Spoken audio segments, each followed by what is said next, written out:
이번에는 박희영 국민의힘 용산구청장 후보 전화로 만나보겠습니다. 나와 계시죠? 네, 안녕하세요. 네. 국민의힘 용산구청장 후보 박희영입니다. 네, 똑같은 질문을 좀 드려보겠습니다. 대통령 네, 집무실 용산시대가 열렸는데요. 용산 주민들 그 분위기 반응은 어떻습니까? 사실 용산은 새로운 변화의 길목에 서 있습니다. 예. 네, 2020년 총선, 2021년 서울시장 보궐선거, 음, 2022년 대통령 선거의 승리는 음. 용산 구민의 어떤 변화 욕구가 반영된 결과였거든요. 네네. 네, 그런 판단에서 보면 음. 지금 용산 집무실 이전에 대해서는 굉장히 희망적으로 보고 계십니다. 그래요. 그래서 가는 곳마다 새로운 변화에 대한 기대감, 음, 음, 그런 게 가득하고요. 음, 이제서야 이제 용산이 변화할 때가 되었다. 음, 이렇게 이제 용산 미래에 대해서 음. 희망을 얘기할 수 있는 것 자체가 얼마만인지 모르겠다. 네. 이런 분위기들이 많습니다. 지금 조금 전에 그래서, 예, 연결했던 김철식 후보와 지금 이 이야기가 전혀 다르신데요. 그러니까 김철식 후보는 용산 주민들이 네. 처음에는 환영하는 분위기가 많았는데 시간이 갈수록 우려 쪽으로 돌고 있다 또 이렇게 진단하시던데. 저는 오히려 반대입니다. 오, 처음에 용산으로 온다는 그 기사가 거론될 때마다 네. 사실은 우려가 조금 반을 넘을 정도로 많았다고 봤습니다. 처음에는, 네, 오히려 저희 그 권영세 의원님 당협 사무실이나 예, 의원회관이나 예, 저에게 찾아와서 뭐 굉장히 과격하게 어, 걱정하시고 우려하시는 분들이 좀 예, 있었습니다. 예. 그런데 이제 그 윤석열 그 당시는 당선인이신 분이셨죠. 음, 어, 직접 발표하시면서 추가 규제 없다. 음흠. 뭐 불편함을 걸 최소화하겠다. 네, 이런 그런 발언도 하셨고 네, 지역구 국회의원 권영세 의원께서도 보도자료나 뭐 블로그를 통해서 SNS를 통해서 규제 없다. 또 음, 특별히 선거를 준비하고 있는 오세훈 시장도 절대로 용산에 추가 규제 없다. 음, 제한이 없다. 이런 걸 계속 언론에다가 얘기를 해줬고 또 우리 용산 국민들도 그걸 받아들이면서 음. 오히려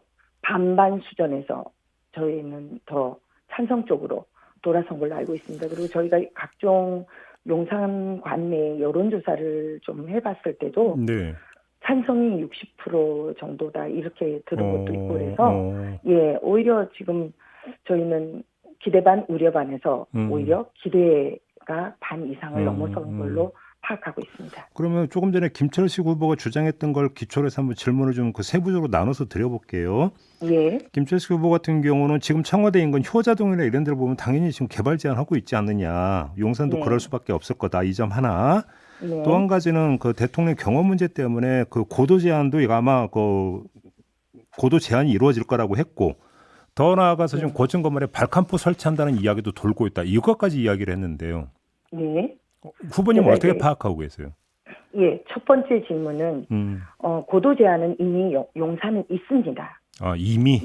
예, 예. 이미 남산 고도 제한이 있습니다. 음, 그렇기 때문에 더 이상 추가 제한이 없습니다. 음, 없다라고 했고 예, 이미 있는 고도 제한이 있는데 거기다가 더 추가로 고도 제한한다면 음, 그건 있을 수가 없죠. 그거는 음, 구청장 후보로 나서는 저나 음, 지역구 국회의원이신 권영세 의원도 그 부분에 대해서는 저희가 용납하지도 않고 받아들이지 않습니다. 예, 예. 네, 왜냐하면 오히려 저희는 고도 제한을 너무 과도하게 용산 국민들이 재산권에 피해를 받아왔기 때문에 음흠, 오히려 완화해 주자라는 입장이었기 때문에 음, 그런데 더 추가로 한다고요? 음, 그건 있을 수가 없는 일입니다. 음, 그다음에 두 번째, 발칸포 설치 이런 부분은 그래도 국가의 원수고 대통령이지 않습니까? 네, 경호 차원에서 어떤 식으로 하는지는 그거는 좀 보안 사항이기 때문에 예, 정확하게 그런 소문도 들린다, 뭐 얘기다 이런 거지 저희가 그걸 굳이 예, 예, 뭐 예, 예, 정확하게 예, 어디에 알 수 예, 있다 예. 이런 건 아닌 것 같습니다. 그럼 또 얘기해서도 안 되는 부분이겠죠, 예, 그거는. 당연하지요. 예. 그 재개발, 재건축 문제는 어떻게 봐야 되는 겁니까? 예, 재개발 재건축은 사실 저희가 총선, 보궐선거, 대선에서 압승할 수 있었던 이유는 딱 하나입니다. 개발의 바람입니다. 음, 지금 저희가 박원순 시장 고인이 되셨지만 또 이제 성장현 청장께서 잘하신 사업들이 많지만 네, 아마 이 개발 사업은 서울시가 인허가권을 갖고 있기 때문에 음, 승인을 해주는 거기 때문에 그동안은 굉장히 용산이 그 개발 제한 내지는 고도 제한으로 인해서 굉장히 재산권의 침해, 삶을 좀 더 나은 삶을 음, 누리겠다는 그 인간의 기본 권리까지도 저는 침해를 받아왔다고 생각합니다. 예, 예. 그런 부분들이 분출된 것이 1년에 3번의 선거를 통해서 국민들의 어떤 바램, 국민들의 어떤 열망이 충분히 드러났다고 저는 보고 있습니다.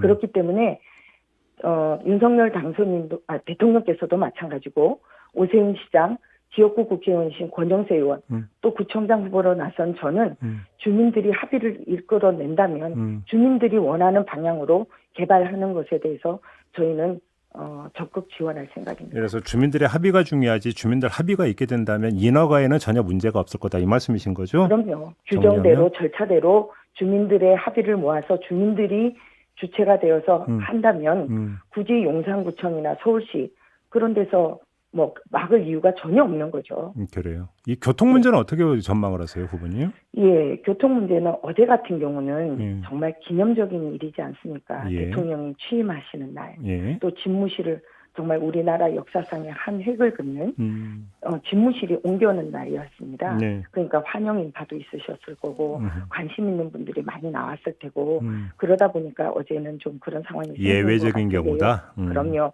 오늘 아침에 제가 제 사무실이 그 조금 전에 말씀하신 김철식 후보 사무실과 불과 뭐 50m, 100m 이내에 같이 있습니다. 삼각지에 있군요, 또 같이. 예, 오면서 봤습니다. 평상시 다 원활하게 잘 진행되고 있고요. 예. 그 교통의 흐름이 좋았습니다. 항상 되는 저쪽 효창공원 쪽에서 그 고가를 넘어와서 이태원 쪽으로 가는 그 길은 항상 좀 막히는 지역입니다. 예. 네, 그 지역만 여전히 좀 평상시와 비슷한 수준의 그런 정도의 정체 현상이 있었고 그 외에 어느 지역도 아주 소통의 흐름은 원활했습니다. 오늘 아침에. 네네. 그리고 또 김철식 후보는 예를 들어서 이제 이게 그 이제 시위가 이제 계속 발생하면서 소음을 이제 주민들이 많이 우려하고 있다. 이 점도 제기하던데 이건 어떻게 보세요? 예, 우선 뭐 헌법에 저희가 집회 결사의 자유를 보장하게 되어 있으니 네. 그 부분은 뭐 국민들의 그런 의사 표현의 자유를 막을 수는 없겠지요. 그러나 지금 제가 알기로 삼각지 지역을 말씀하시는 것 같은데 네네. 12일 날 아마 그 판결이 나올 겁니다. 그 어떤 판결이요? 용산경찰서에서 아마 그 시위 집회를 신청했는데 기각한 모양입니다. 허락하지 않았어요. 예. 네, 그걸 그러면 어떻게 볼 것이냐. 집무실도 관저랑 같은 저런 청와대 입장과 같이 볼 거냐.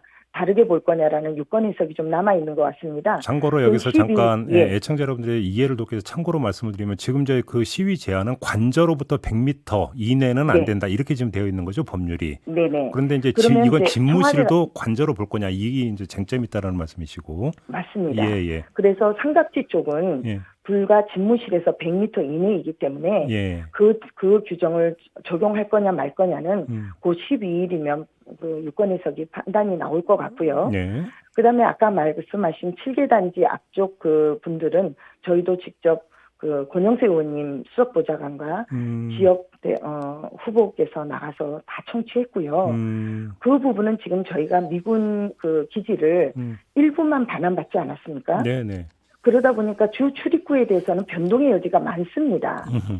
네, 그렇기 때문에 향후에 저나 우리 권영세 의원님 입장은 용산 주민들의 어떤 소음이라든지 교통은 피해는 최소화하려고 합니다. 그래서 그런 부분도 경호처와 또는 뭐 정부와 상의를 해서 되도록이면 그 주민들 특히 주택이 있는 지금 아파트 7개 단지 그 지역의 주민들의 피해를 최소화할 수 있는 그런 다른 방향의 루트라든지 이런 부분을 고민하겠습니다. 주 출입구 조정 문제로 풀 수 있다 이런 말씀이시네, 정리로는요. 예, 충분히 저희는 향후에 그런 그 완전히 온전하게 반환이 되고 나면 그다음에 그 대통령의 관저가 그 안에 조성되고 나면 충분히 그 주민들 거주하는 지역에 대한 피해를 최소화하는 루트를 충분히 협의를 해서 할 수 있다고 보고 있습니다. 좀 전에 김철식 후보는 지금 기지창에 청년주택 1만 호 건설한다는 윤석열 대통령의 공약 문제가 이 용산구청장 선거에서 쟁점화 될 거다라고 이제 전망을 하던데 어떤 입장이십니까, 후보님? 그거는 좀 다른 얘기 같습니다. 공약이라기보다는 인수위 측에서 그런 말이 나왔다라는 기사는 저는 봤는데요. 그거는 확정되지 않았습니다. 오세훈 시장과 권영세 의원 또 우리 정부의 입장은 이 정비창 일대는 정말 대한민국의 가장 최후에 남아있는 황금 같은 땅입니다. 음. 이 땅을 당연히 주거지도 필요하겠죠. 네. 그러나 거기는 정말 글로벌 도시, 용산의 이제 미래 명품 도시가 되기 위해서는 예. 거기는 그렇게 뭐 계획 없이 음. 그렇게 하지 않을 것 같습니다. 국제 업무지구, 음. 아시아의 금융 허브로 만들 계획이기 때문에요. 네. 아직까지도 뭐 여러 가지 주민들의 의견, 또 국가의 입장, 또 서울시의 입장 이런 거를 잘 반영해서 명품 지역으로 만들어내겠습니다. 국제 업무지구로 가야 된다 이런 말씀이신 예, 거예요? 당연하지요. 예. 그나저나 어떻게 이제 판세가 궁금한데 자신하십니까? 당선을? 저희 판세를 볼 때는 2020년 총선에서는 유일하게 강북에서 예. 권영세 의원이 당선될 정도로 예. 용산의 분위기는 그 당시 그렇게 어려운 상황이었음에도 권영세 의원이라는 그런 그 좋은 후보 때문에 아마 그 우리 용산 구민들께서 현명한 판단을 해주셨고요. 네.